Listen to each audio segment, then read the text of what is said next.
This week on Maker Update, voice-activated Pikachu, recreational Macrodata refinement, and an optical illusion you can 3D print. Hey, I'm Donald Bell, and welcome back to another Maker Update, the show where we update you on cool projects makers are making. I hope you're doing well. I've got a really great show for you. Let's get started with the project of the week. How hard would it be to make your own animatronic Pikachu from scratch? That's the challenge Kiara gives herself, and on the Kiara's Workshop channel you get to see just what's involved in going from nothing to having your own voice-activated, blinking, emoting, talking, light-up Pikachu. There are so many techniques that come into play here. First, fundamentally, Kiara has to design a servo-controlled framework so that Pikachu can move around and emote.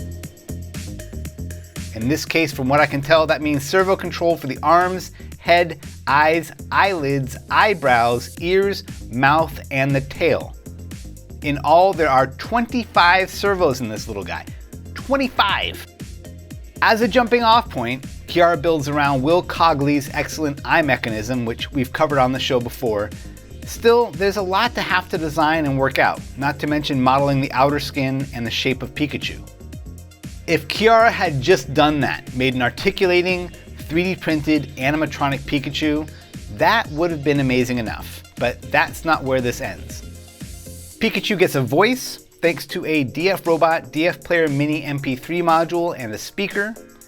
Pikachu gets an offline voice control capability using the DF Robot Gravity module, which can be customized to respond to 17 different commands. Pikachu. Yes, I'm here. Park a car. Done. Done. Done.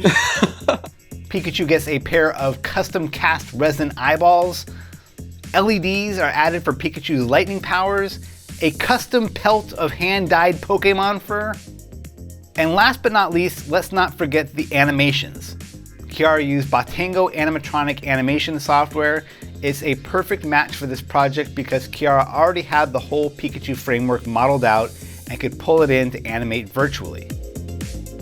And though we've covered Botango animatronics on the show before, I've never seen it done with voice control like this, which adds a whole other level of realism and interactivity. It's a really great project, and just knowing this is possible really opens up more options for animatronic projects, cosplay accessories, robot familiars, and droids. Do yourself a favor and watch the whole build video. You can find a link to it down in the description. More projects on GitHub. Andrew Chilicki shares how he made this working, scaled down Macrodata refinement terminal from the show Severance. Inside, you have a Raspberry Pi connected to an LCD screen with about the same footprint as the Pi itself. The custom software available on the GitHub page allows you to mouse over a grid of animated numbers until you discover some scary numbers that get agitated, and you can click to refine them. The software alone is a great find for any fan of the show, but the 3D printed little desktop replica terminal it all fits inside of is just icing on the cake. Build one for yourself, or maybe as a gift for a super fan in your life. Another 3D printed project that could make a great gift is this mechanical illusion designed by Greg Zumwalt.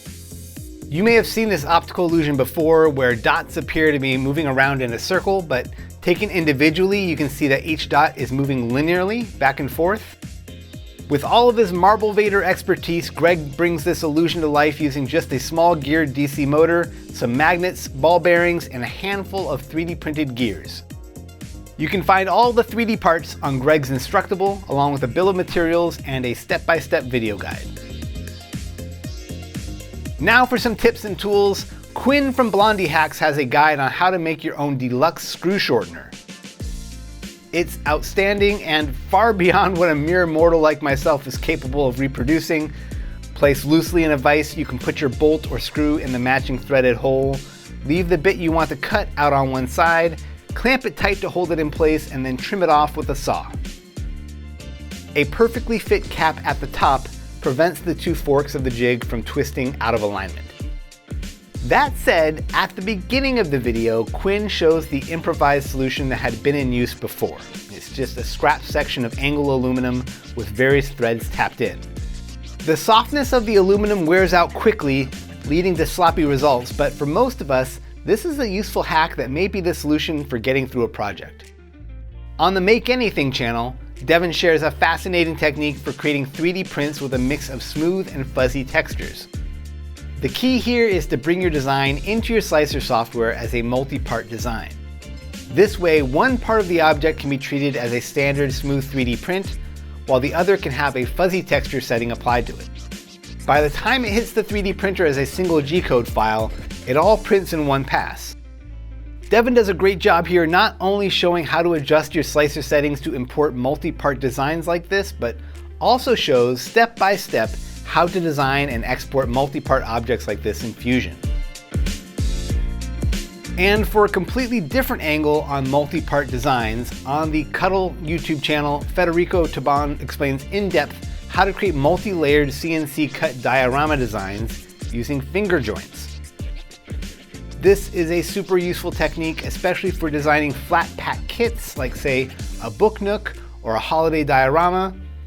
At the end, he also offers a great tip for removing the soot from the edges of laser cut chipboard with a kneaded eraser. Not only does it seem to work great, but you can form it to get into the little nooks and crannies. For this week's DigiKey Spotlight, check out this video showcasing the design of relatively inexpensive RC combat planes made from sheet foam, hot glue, duct tape, some 3D printed parts, and electronics. Better yet, you'll get a close look at how to add color LED lights into a design like this that respond to changes in the throttle. With this setup, you can do some UFO-inspired night flights. I'll leave a link to the full video down in the description, along with a blog link that includes instructions and design files for making your own RC combat plane. Alright, and that does it for this week's show. Be sure to subscribe, leave a thumbs up, leave a comment, let me know what stuck out for you this week.